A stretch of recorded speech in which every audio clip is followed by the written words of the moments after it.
Hello, I'm Jeannette Koczela, founder and president of the International Association of Professional Life Coaches, and today I have a mindset tip for you. I have a friend who has been trying to start a business for many years, and she just never seems to get around to it. And one day I was wondering about it, and so I asked her, why haven't you started your business? And she rattled off about 10 different excuses. She was worried about the economy. She didn't think she could attract the right clients. She was worried about trying to get good help. And what I saw behind all this was really self-doubt. She really didn't believe that she could be successful. So why do so many people succumb to self-doubt and not do what they really want to do? Well, one reason could be that they just don't know how to get rid of the self-doubt. So today I want to give you 5 different ways to banish self-doubt. The first way is to improve your self-esteem. You can't have a high level of self-esteem and self-doubt at the same time. They're at opposite ends of the spectrum. And so the more self-esteem you have, the less self-doubt you have. And the two can't really coexist very well together. So, one thing that you can do to raise your self-esteem right away is to just write down 25 different successes or achievements that you've had in your life. And then when you start feeling that self-doubt come up, just grab that piece of paper and read those accomplishments, and it'll just remind you of what you've actually accomplished.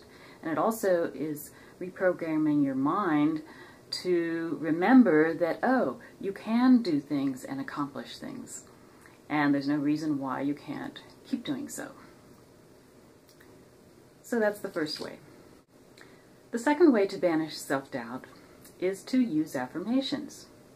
So you can write some affirmations on a card and keep it with you.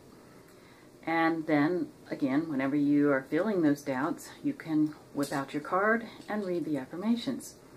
And they can be things such as, I am successful, I am creative and resourceful, I know how to make decisions quickly and easily, and I am a magnificent being. The third way is to stop worrying. When you are experiencing self-doubt, it's usually because you're worrying about some situation.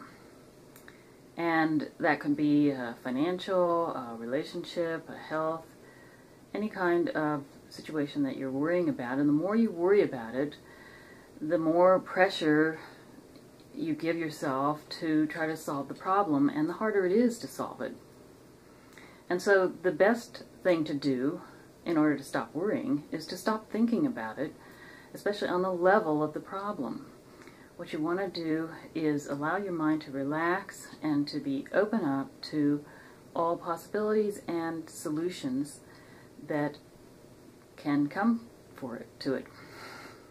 When you free your mind from this pressure to come up with a solution to the problem, you open it up to all possibilities and all solutions. What you're really doing is taking your ego out of the picture and replacing it with your cosmic ego. And the cosmic ego doesn't have any doubts as to its ability to solve problems, and it also is more connected to the field of all possibilities. And when you do that, then better solutions and more creative solutions even, will surface in your mind, and you'll be able to solve the problem from that level.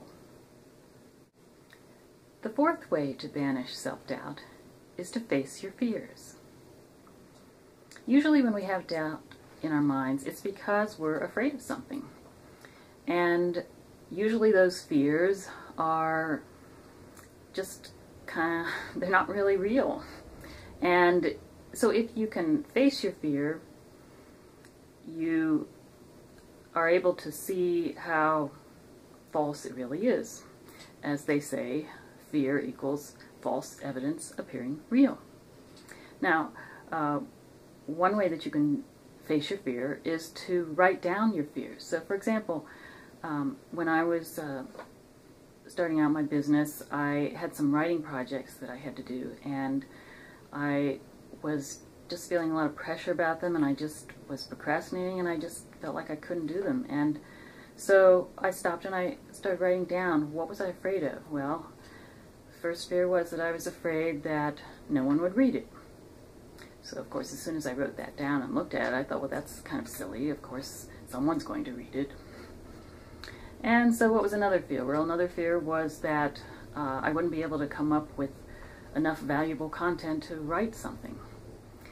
And when I wrote that down, I remembered, oh, well, if it's writer's block, then I know lots of different ways to overcome writer's block. And then I also just reminded myself that I do have a large reservoir of knowledge on things that I can write about. And so once I faced those fears, then I saw, oh, well, this isn't really something that should stop me, and I started writing my projects and finished them. So you can do the same thing. Just stop and write down what fears are surfacing about the particular situation that you have some doubts about. And once you have them written down, then you can see how to change that situation or how to dissipate that fear by reminding yourself of something that can counter that.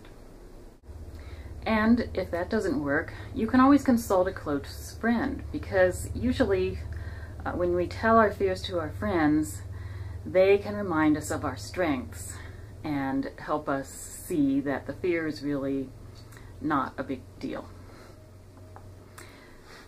And the final way to banish self-doubt is through gratitude. Now, when you're in a state of gratitude and being grateful for the things in your life, you're in a state of expansion. And when you're doubting yourself, you're in a state of contraction. So, the obvious counter to contraction is expansion, and you can do that easily by just stopping and feeling grateful for the things in your life. Giving thanks forces you to look at the positive side of life. And usually when we are stuck in self-doubt, it's because we're looking at the negative side of life. And so that just that action of being thankful and grateful moves us back into focusing our attention on the positive side of life. You can even start making a habit of writing down the things that you're grateful for every day, and that also will sort of keep that self-doubt at bay. So to summarize, one of the biggest stumbling blocks for success in business is self-doubt. And now you have 5 ways that you can use to dissipate that self-doubt. And those 5 ways, again, are to improve your self-esteem, use affirmations, stop worrying, face your fears, and feel grateful. So I hope this was helpful for you. And if you'd like more tips and strategies, please visit us, International Association of Professional Life Coaches. We have 5 valuable business tools that are free for you on our website, along with our free membership. And that link is iaplifecoaches.org. And if you're already a member, you can take advantage of the Quick Start Marketing Strategy session, where you and I take a look at what you're doing for marketing, what's working, what's not working, and identify those gaps that may be missing from your marketing plan to help you make more money with your coaching business. And that link is tinyurl.com/quick45. Thanks for listening.